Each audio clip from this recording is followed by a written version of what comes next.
Hello everyone. तो कैसे हैं आप सब लोग। तो चैनल पर हम एयरफोर्स जीडी के लिए टॉपिक्स प्रिपेयर कर रहे हैं। उसी में आज आपका टॉपिक नंबर 11 जो कि है स्पोर्ट्स लीग इन इंडिया। तो इंडिया में जो भी स्पोर्ट्स की लीग होती है उससे कंट्री को क्या फ़ायदा होता है वो डिस्कस करना है आपको इस टॉपिक में। जैसे आईपीएल होती है, कबड्डी लीग होती है, तो इन सबसे क्या फ़ायदा हो रहा है वो हम डिस्कस करेंगे। तो फर्स्ट आपको जो 1 मिनट मिलता है जीडी में, उसमें आपको 30 सेकंड्स में अपना इंट्रो देना होता है, और जो रिमेनिंग 30 सेकंड्स होते हैं उसमें आपको टॉपिक का इंट्रो देना होता है। तो टॉपिक के इंट्रो में आप क्या बोलेंगे, conducting sports league matches in India is becoming a profitable business. Media coverage of sports league on TV channels inspire future generation to take sports as a career and also provides entertainment to a common man. तो sports league जब conduct होती है तो उससे क्या क्या फ़ायदा हो रहा है। पहला फ़ायदा तो गवर्नमेंट को होगा। जो गवर्नमेंट इसको करवा रही है उसको पहला फ़ायदा होगा कि जो भी लोग उसको देखने आएंगे उस स्टेडियम में तो उनसे टिकट ली जाएंगी, तो उससे जो पैसे मिले वो फ़ायदा। दूसरा फ़ायदा, जो भी लोग अपना प्रोड्यूस करना चाहते हैं उसको पैसे देंगे उसको प्रोड्यूस करने के लिए गवर्नमेंट को। जैसे वीवो प्रोड्यूस कर रहा है आईपीएल को, तो वीवो ने पैसे दिए गवर्नमेंट को आईपीएल प्रोड्यूस करने के लिए, ठीक है। तो जो पैसे आए वो फ़ायदा हो रहा है। तो पहला तो प्रॉफिटेबल बिजनेस है ये। और दूसरा क्या है, जो मीडिया कवरेज करती है, जो भी चैनल पर स्पोर्ट्स लीग आती है, उससे जो आम जनता है उनका इंटरटेनमेंट हो जाता है, ठीक है। इंटरटेनमेंट हो रहा है, और साथ ही साथ जो भी फ्यूचर जनरेशन, जो भी बच्चे उसको देखते हैं, यूथ देखते हैं, वो लोग मोटिवेट तो होते ही हैं कि इतना अच्छा प्रदर्शन कर रहे हैं वर्ल्ड लेवल पे हमारे एथलीट्स। उनको देखकर जो मोटिवेट होते हैं और उन लोगों को स्पोर्ट्स को एज अ करियर लेने की जो सीख मिलती है, तो वो चीज़ होती है इससे। तो 3 फायदे हुए। पहला तो प्रॉफिट का काम हुआ, दूसरा कॉमन मैन को एंटरटेनमेंट मिला, और तीसरा यूथ को मोटिवेशन मिला कि उसे भी कुछ बढ़िया करना चाहिए गवर्नमेंट अपने देश के लिए, ठीक है। नेक्स्ट पैरा भी आपका इंट्रो का पार्ट है। Sports league in India started with cricket but now we can see badminton, hockey and football league too, which is motivating many youngsters to take sports as a profession। तो जब sports league की शुरुआत हुई थी India में तो वो cricket game से हुई थी, लेकिन अब हम काफ़ी अदर गेम्स को भी देख सकते हैं स्पोर्ट्स लीग में, जैसे फुटबॉल, हॉकी, बैडमिंटन को भी। तो ये जो स्पोर्ट्स लीग है वो काम क्या करती है, वो यंगस्टर्स को मोटिवेट करने का काम करती हैं।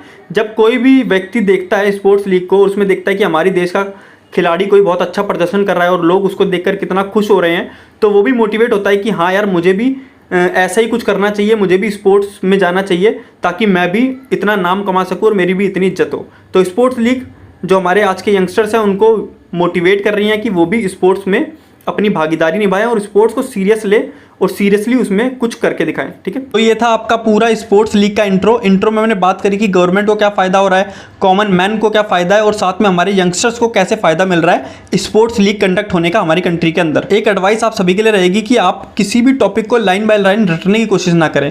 जब भी आप रटने की कोशिश करेंगे तो आपने जो पीछे टॉपिक्स पढ़े हैं उन्हें भूल जाएंगे, क्योंकि कम से कम आप 40-50 टॉपिक तो तैयार करेंगे जीडी के लिए। अगर आप सभी टॉपिक को लाइन बाय लाइन रटेंगे तो कुछ भी याद नहीं होगा आपको सिंपल क्या करना है, जो मैं हिंदी मीनिंग बताते चल रहा हूँ उसे समझते हो चलें, ताकि आपके मन में एक ओवरव्यू बन जाए कि क्या इस टॉपिक का मीनिंग होता है। अगर आप हिंदी में भी समझ पा रहे हैं उसे, तो जब आप जीडी भी देने जाएंगे तो इंग्लिश में 2-3 लाइन भी कन्वर्ट कर पाए तो अच्छा काम हो जाएगा आपका।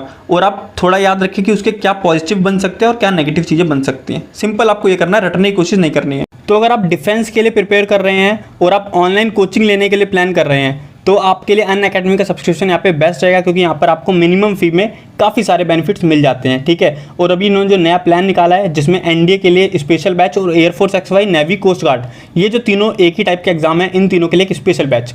तो जो दोनों एग्जामों के लिए बैच निकाला है वो काफ़ी यूजफुल रहेगा। अभी प्राइस डाउन चल रहा है तो अभी आप लेंगे तो आपको स्पेशल बेनिफिट्स मिलेंगे, ठीक है। जल्दी प्राइस बढ़ जाएंगे तो अभी लेने में आपके फायदा रहेगा, ठीक। तो अगर आप नेवी के लिए प्रिपेयर कर रहे हैं तो आप विराट बैच ले सकते हैं, जिसमें इंडिया के टॉप एजुकेटर्स आपका 45 डेज में पूरा सिलेबस अच्छे से कंप्लीट कराएंगे।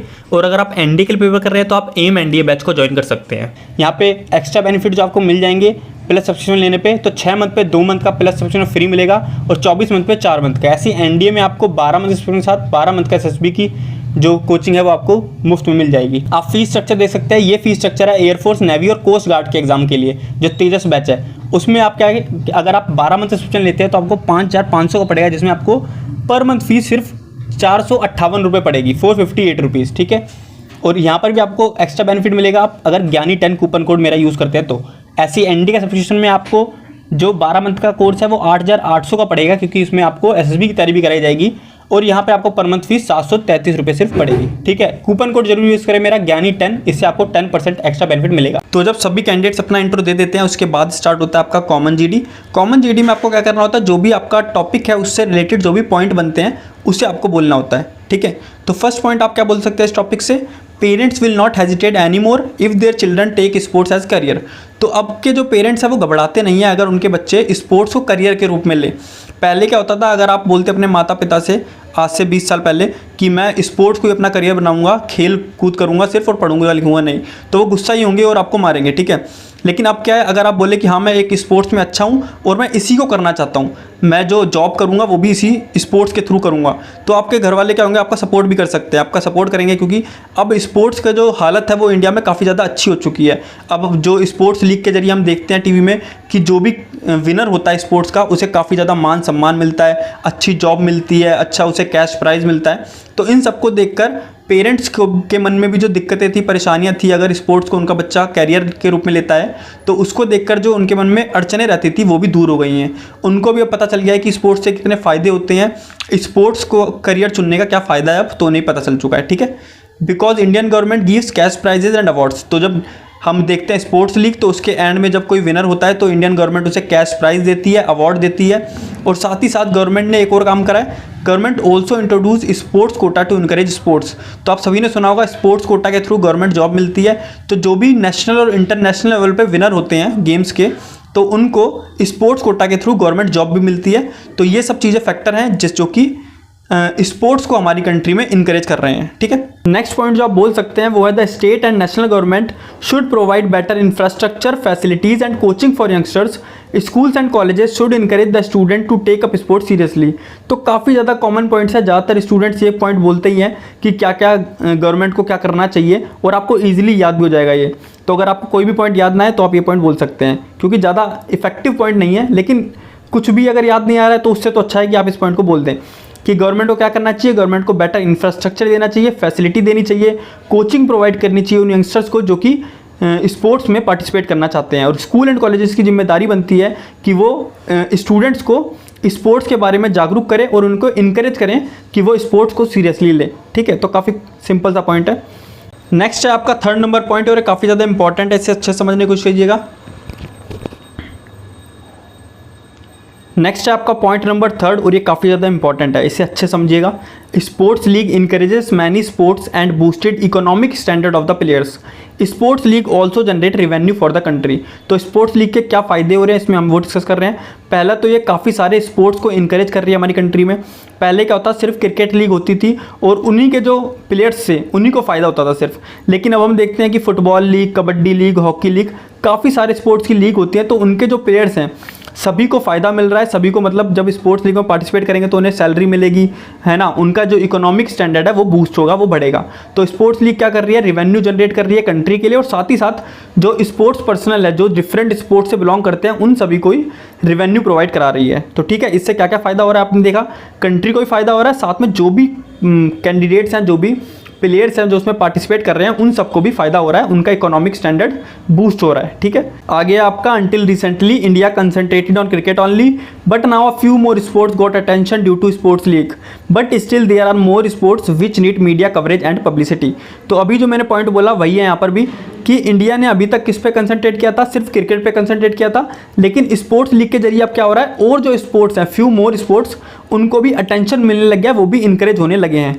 लेकिन अभी भी कुछ स्पोर्ट्स ऐसे हैं जिस पर लोगों का ध्यान नहीं जा रहा है, और वो जो प्लेयर्स हैं वो काफ़ी अच्छा परफॉर्म भी करते हैं, और वो स्पोर्ट काफ़ी अच्छा प्रदर्शन भी कर सकता है अगर उसे स्पोर्ट्स लीग के अंदर लिया जाए तो। लेकिन अभी भी उसको लोग ज़्यादा पसंद नहीं कर रहे हैं, लोगों को ज़्यादा उसके बारे में नॉलेज नहीं है, तो उसको भी मीडिया कवरेज की ज़रूरत है और पब्लिसिटी की ज़रूरत है।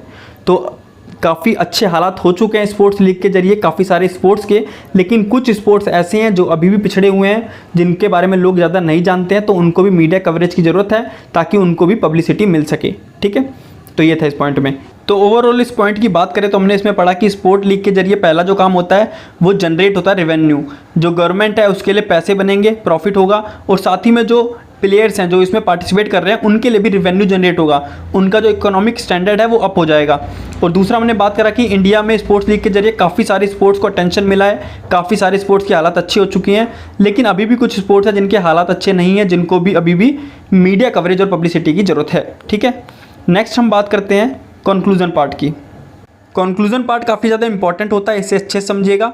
The present situation of sports is definitely better than before. We are on a good path but still there is much to be done to produce more world class athletes and to inspire future generations to take sports as a career. तो पहले यहाँ तक discuss करते हैं। तो sports के हालात जो इंडिया में है वो काफ़ी ज़्यादा अच्छे हो चुके हैं पहले से। हम एक सही रास्ते पर हैं, लेकिन अभी भी हमें काफ़ी कुछ स्टेप्स लेने की ज़रूरत है ताकि हम स्पोर्ट्स को और ज़्यादा अच्छा बना सकें अपनी कंट्री में, और क्या क्या कर सकें, और ज़्यादा वर्ल्ड क्लास एथलीट्स बना सकें और फ्यूचर जनरेशन को इंस्पायर कर सकें ताकि वो स्पोर्ट्स को बिना किसी भी दिक्कत के एज अ करियर चुन सकें।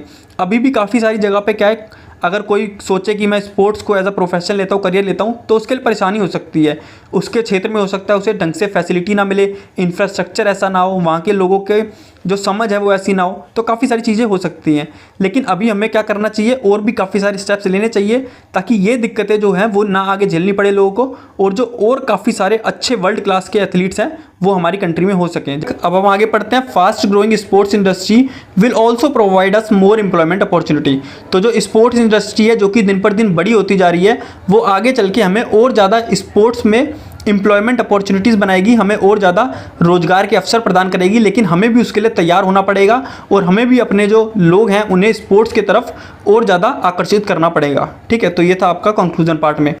तो इसी के साथ हमने इस टॉपिक से रिलेटेड जो भी बातें थी वो हमने डिस्कस कर ली हैं। अब आपका काम बनता है कि आप एक दो बार इसकी रीडिंग और करें, और जो भी ओवरव्यू है इसका, जो आप इससे समझते हैं, इस टॉपिक के लेके समझ रहे हैं, आपकी जो समझ बनती है वो डेवलप करें। आपको रटने की कोशिश नहीं करनी है, बस आपको सिंपल समझ में आना चाहिए कि स्पोर्ट्स लीग से क्या क्या फ़ायदे हो रहे हैं, क्या क्या घाटे हैं, कैसे हम इसे और अच्छा बना सकते हैं, उसका एक ओवरव्यू अपने दिमाग में बना लें। रटने की कोशिश ना करें। ठीक है, अब आपको पढ़ना है। आपको मैं ये जो टॉपिक का PDF है वो टेलीग्राम चैनल पर प्रोवाइड करा दूंगा। टेलीग्राम चैनल का नाम आप सभी को पता होगा, आप चेक भी कर सकते हैं, ज्ञानी लर्नर नाम से आएगा टेलीग्राम पर। 2K सब्सक्राइबर होंगे, वही हमारा चैनल ज्ञानी लर्नर। लिंक आपको डिस्क्रिप्शन बॉक्स में मिल जाएगा। ठीक है, तो मिलते हैं जल्दी नेक्स्ट वीडियो में। अगर वीडियो पसंद आई तो लाइक कर दीजिएगा और ज़्यादा से ज़्यादा शेयर कर दीजिएगा। Thank you.